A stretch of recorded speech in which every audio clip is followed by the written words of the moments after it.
Question है आपका 3 gram urea, 3 gram urea 100 ग्राम जल में घोलने पर कम मात्रा वाला है ये, तो क्या हो गया आपका विलेय हो गया ये। ठीक है, 100 ग्राम जल में घोला जा रहा है तो ये क्या हो गया आपका विलायक। ठीक है, घोलने पर जल के क्वथनांक में उन्नयन की गणना कीजिए। क्वथनांक का मतलब समझ रहे हो ना, मतलब टेम्परेचर का बढ़ना। जैसे ही हम उसमें जल में डालेंगे तो टेम्परेचर बढ़ जाएगा, तापमान उसका बढ़ जाएगा। उन्नयन का मतलब होता है बढ़ना, टेम्परेचर का बढ़ना, और अवनमन का मतलब होता है टेम्परेचर का नीचे गिरना, यानी जमना, हिमांक कहते हैं उसे। समझ गए ना। तो फ्रीजिंग पॉइंट और बॉइलिंग पॉइंट दो होते हैं हमारे। बॉइलिंग को हम क्या कहते हैं यहाँ पर क्वथनांक, और जबकि वहां पर उसको कहेंगे हम फ्रीजिंग यानी हिमांक। समझ रहे हो ना।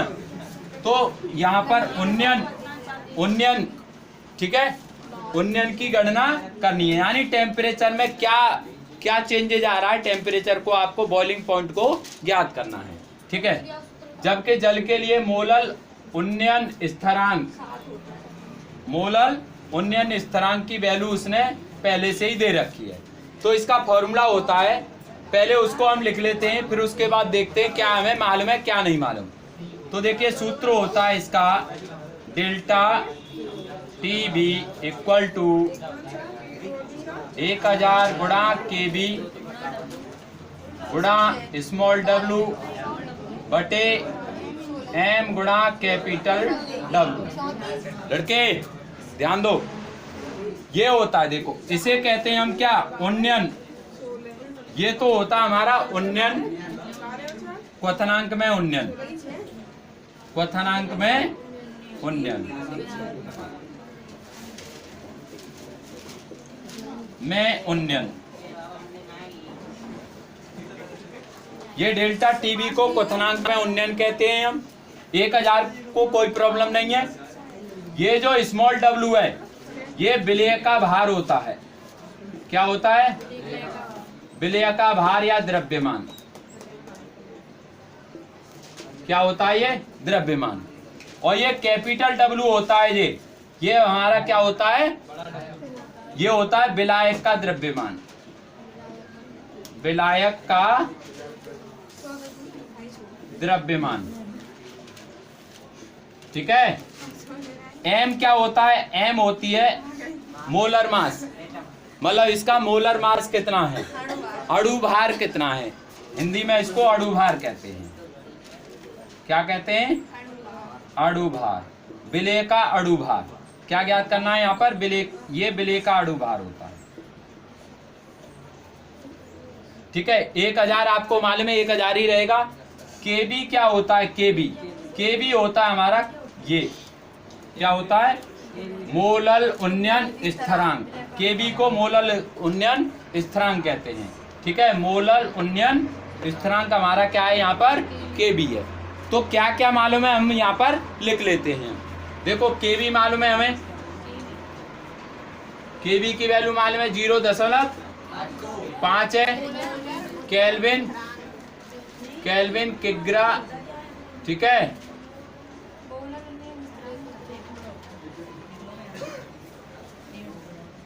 केल्विन किग्रा प्रति मोल। ये -1 लग रहा है, इसको प्रति मोल कहेंगे। ठीक है ना। तो KB मालूम है हमें, विलेय का द्रव्यमान मालूम है। विलेय का द्रव्यमान क्या है?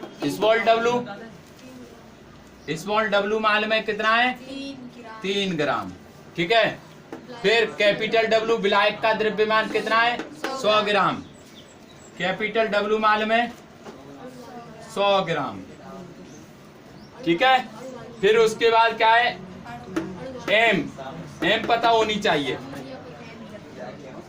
M क्या होता है? विलेय का अणु भार। तो विलेय का अणु भार ही हमें यहाँ पर फाइंड आउट करना है।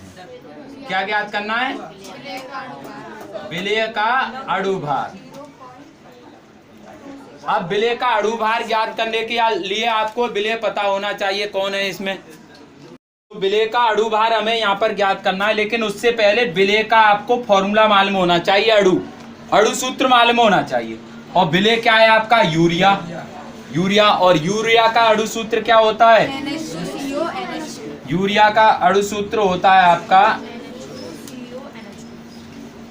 NH2CONH2, ये इसका सूत्र होता है।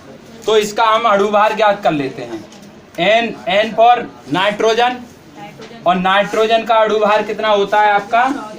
14 मल्टीप्लाई N के अणु है हमारे, एक N ये रही, एक N ये रही, तो इसका 2 का गुणा कर लेंगे, प्लस फिर उसके बाद हाइड्रोजन है, हाइड्रोजन 1 होता है अणु भार, और हाइड्रोजन हमारे 2 ये रहे, 2 ये रहे, कितने हो गए?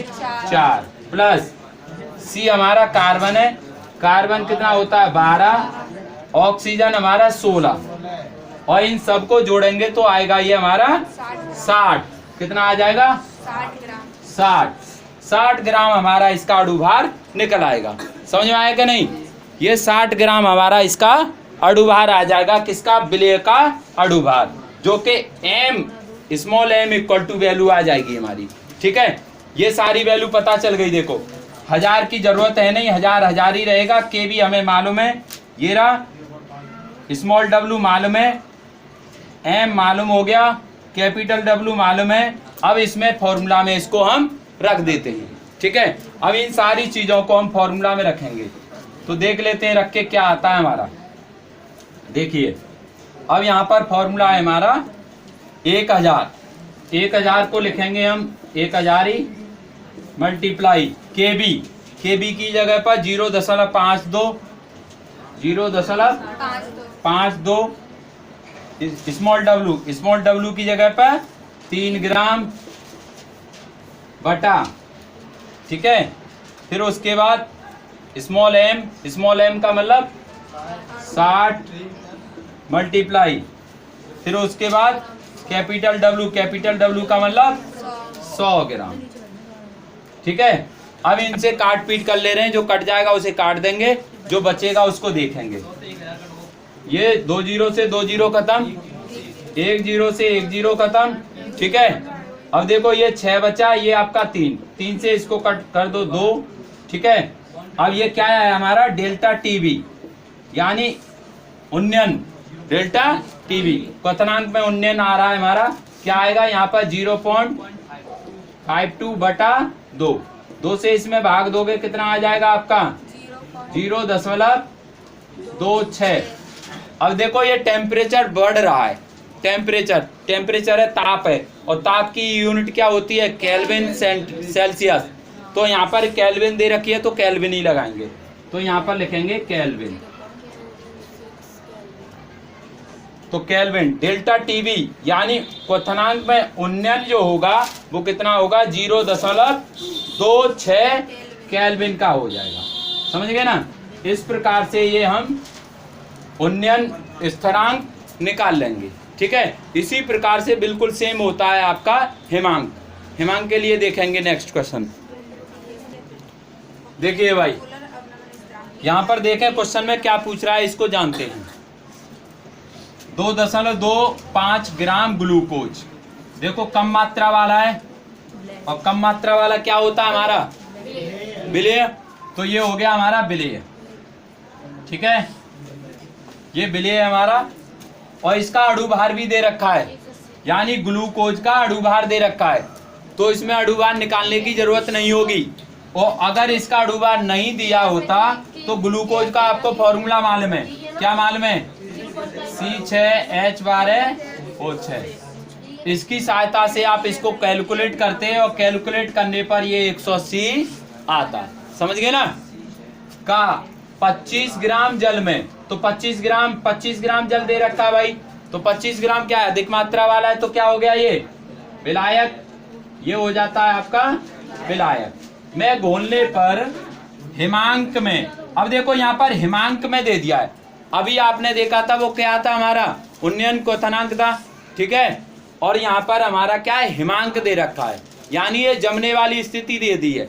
ठीक है, तो हिमांक में 0.93 डिग्री केल्विन। ठीक है, की कमी होती है, ये केल्विन की कमी होती है। तो यहाँ पर ये केल्विन की कमी हो रही है, हिमांक में कमी हो रही है, ठीक है ना। तो ये जो टेम्परेचर की मात्रा दे रखी है, यहाँ पर क्या दे रखी है, ये टेम्परेचर की मात्रा। और टेम्परेचर को हिमांक में हम देखेंगे, अभी फॉर्मूला लिखेंगे तो उससे क्या जानते हैं, ठीक है। की कमी होती है, जल के मोलल अवनमन स्थिरांक का गणना कीजिए। ये गणना करवा रहा है मोलल अवनमन स्थिरांक। अभी आपने देखा था मोलल उन्नयन स्थिरांक, अब यहाँ पर क्या आ गया, अवनमन। अवनमन का मतलब होता है टेम्परेचर का नीचे गिर जाना, ठीक है। और जब टेम्परेचर नीचे गिरेगा तो इसका मतलब वो जमना चालू हो जाता है, ठीक है, समझ गए ना। तो इसको हम फॉर्मूला से देखें, इसका फॉर्मूला क्या होता है, delta T F equal to 100 multiply K F multiply small W बटा small M into capital W. समझ गए ना, वही फॉर्मूला है जो अभी आपने किसके लिए देखा था, उन्नयन स्थिरांक के लिए। अब यहाँ पर क्या है, वहां पर के बी था, यहाँ के बी था, बी फॉर बॉइलिंग, और बॉइलिंग का मतलब होता है क्वथनांक से, और एफ का मतलब होता है फ्रीजिंग, फ्रीजिंग का मतलब होता है जमना से, समझ रहे हो ना। तो यहाँ पर ये क्या है, अवनमन, ठीक है, हिमांक के लिए बात करेगा। तो देखिए इसमें क्या क्या दे रखा है उसको जान लेते हैं। स्मॉल डब्ल्यू आपको मालूम है क्या होता है, ये विलय की मात्रा होता है, ठीक है। तो स्मॉल डब्ल्यू को इंडिकेट कर लेते हैं, क्या दे रखा है हमारा स्मॉल डब्ल्यू। स्मॉल डब्ल्यू विलय की मात्रा कितनी है, 2.25 ग्राम, ठीक है। के एफ क्या होता है हमारा, के वाई। तो यहाँ पर हमारा के एफ क्या है, मोलल अवनमन स्थिरांक, और मोलल अवनमन स्थिरांक के एफ, ठीक है। के एफ को पूछा जा रहा है इसलिए हम यहाँ पर क्वेश्चन मार्क लगाएंगे, ठीक है। फिर उसके बाद देखेंगे M, small M. Small M क्या होता है आपका, अणुभार होता है, विलय का अणुभार। इसमें अणुभार ऑलरेडी दिया है, नहीं दिया होता तो आप C6H12O6 से निकाल लेते, ठीक है ना। तो यहाँ पर दे रखा है आपका 180 ग्राम, ठीक है, 180 दे दिया ऑलरेडी पहले से। अब ये कैपिटल डब्लू, कैपिटल डब्लू क्या है हमारा, विलायक का भार। विलायक का कितना दे रखा है, 25 ग्राम दिया है, ठीक है ना।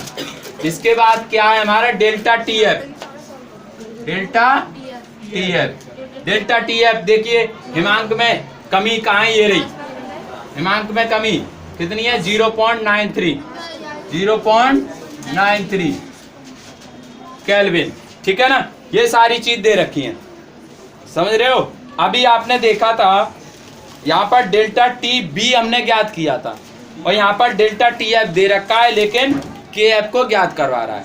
कोई एक चीज आपको ज्ञात करवा सकता है तो आराम से इस फॉर्मूला से निकाल सकते हो, कोई आपत्ति नहीं है। तो देखें डेल्टा टी एफ की वैल्यू कितनी है हमारी, यहाँ पर वैल्यू पुट करेंगे, डेल्टा टी एफ की वैल्यू कितनी है, 0.93 इक्वल टू 1000 के एफ पूछा जा रहा है। स्मॉल डब्लू 2.25 बटा स्मॉल एम की वैल्यू कितनी है, 180 दे रखा है उसने, ये 25, ठीक है। अब इनसे देखें, कैंसिल कर ले, जो कैंसिल हो रहा है काट लेंगे, और नहीं होगा उसे कुछ गुणा वगैरह करेंगे। तो 0 से 0 खत्म, ठीक है। देखो ये पॉइंट है हमारा, 25 से इसको काट देंगे, कितने बार कटेगा ये, 0 पॉइंट कितना,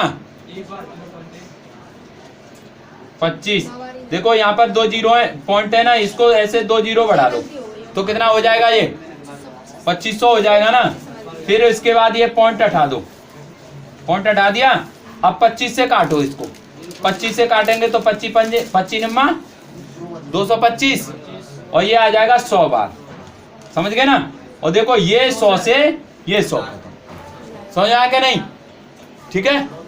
अब इसके बाद क्या करेंगे हम, ये 9 आया, ये 18 है, 9 से 9 दूनी 18, 2 बार खत्म। यहाँ पर बचा के एफ, तो ये आया 0.93 इक्वल टू के एफ बटा 2।